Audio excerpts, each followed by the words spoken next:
Kuwan ako one of the first party list congressmen way back in 1998.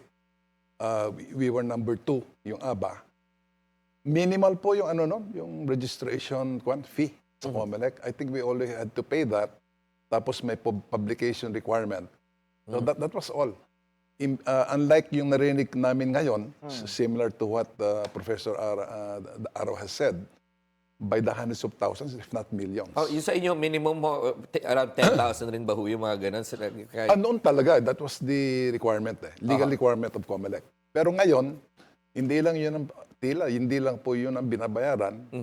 May mga may mga additional costs. And this is very sad for me because I was one of the authors of the party list law way back in 1995.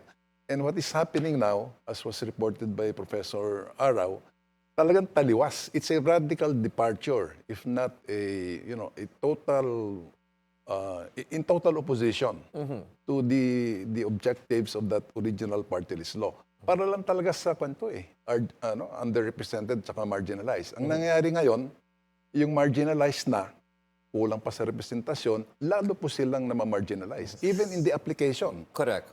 How can that be? Instead of attracting the underrepresented